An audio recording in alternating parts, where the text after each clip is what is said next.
corona bakher yam adna fokalola Padanga boshin de no walula Padanga France de ne walula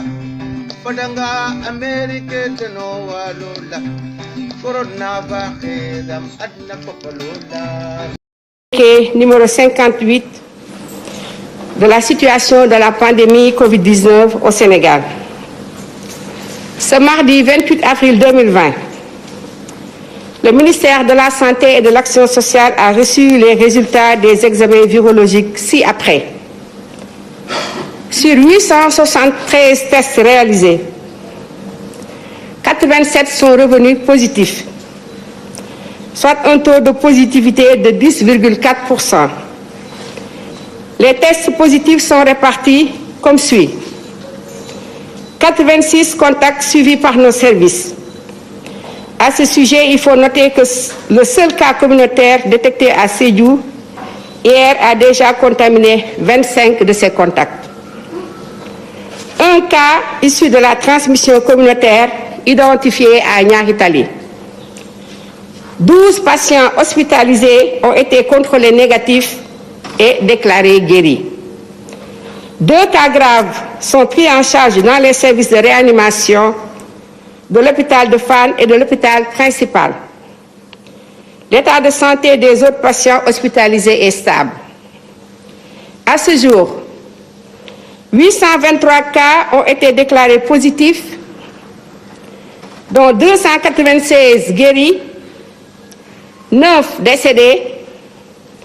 1 évacué et donc 517 sous traitement. Le ministère de la Santé et de l'Action sociale exhorte les populations au respect strict des mesures de prévention collective et individuelle, surtout au niveau des couches vulnérables telles que les enfants, les personnes âgées, les femmes enceintes et les personnes avec comorbidité, c'est-à-dire souffrant de pathologies quelconques telles que le diabète, les problèmes tensionnels,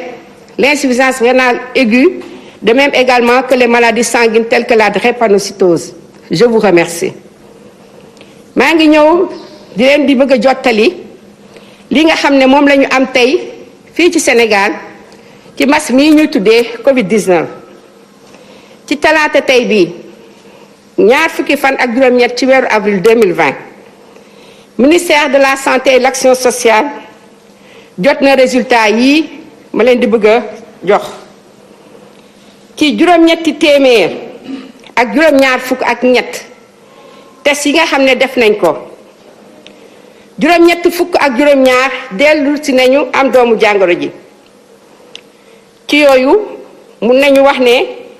juróom-ñetti fukk yi ak juróom-benn moom la ñuy wax contact moom la ñuy saytu di leen topp ci suñu bërëbu liggéeyukaay yi mun nañu rek wax leen ne ki nga xamante ne moom moo am tey doomu jàngoro yu fii ci Sédhiou dem na ba wàll ñaar fukk ak juróom loolu mooy wane ne wàllante mbas mii ñuy wax Covid-19 da ko gaaw lool. am na benn boo xamante ne moom la ñuy wax cas communautaire mooy bi nga xamante ne kenn xamul ku ko wàll damay fàttaliwaat ne moom mooy tax mbas mi di law nu mu gën a gaawee ñu ngi ko gis fii ci Dakar ci bërëb bi ñu naan Niary Tally ci malade yi nga xamante ñu ngi tëdd ci bërëbu fajukaay yi fukk ak ñaar ci ñoom bi ñu leen saytoo gis nañ ne amatuñu doomu jàngoro ji wër nañu ñaari cas grave ñu ngi tëdd ci service réanimation yi ci fi ñuy wax hôpital Fann ak hôpital principal ñeneen ñi nga xamante ñoo fa des di malade seen wér-gu-yaram mi ngi am tan ci bésu tey bii dalee ko ba mbas mi Covid-19 duggee ci biir Sénégal ba léegi ñu ngi natt juróom-ñett fukk ak ñaar fukk ak ñett yoo xamante ne dañu ànd ak doomu jàngoro ji ci yooyu ñaar téeméer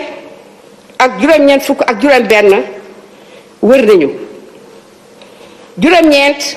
faatu nañu benn delloo nañ ko ci dëkk bi nga xamante ne fa la jóge woon ci li des fii ñu ngi toll ci juróomi téeméer ak fukk ak juróom-ñaar yi nga xamante ne ñu ngi leen di faj. Ministère de la santé et de l'action sociale mu ngi doolee di ñaax askan wi ngir ñu gën a farloo dig yi ngeen xamante ne jox leen ko loolu mooy tere mbas mi wal kenn du ko fi yoreeti. ci digtal yooyu ñu ne nañ ci gën a seetlu di topp ñi nga xamante ne moom lañuy wax couche vulnérable maanaam xale yu ndaw yi suñu mag ñi nga xam ne ñoo nekk ak ñun jigéenu warul yi mais également ñuy gën di xool di saytu ñi nga xamante ne dañuy dox ak doomu jàngoro dañuy dox ak feebar yooyu nag gën nañ cee gis ñi am diabète ñi nga xam ne dañoo am problème mu tension moo xam tension bi yéeg wala tension bi wàcc mais également ñi nga xam ne dañu am insuffisance rénale aiguë ba leen di yóbbu dialyse mais wax nañ tamit ne nañu gën a xool tamit ñi nga xamante ne dañoo ànd ak li ñuy wax feebar deret rawatina li ñuy wax drépanocytose maa ngi leen di gërëm di leen di sant wasalaam.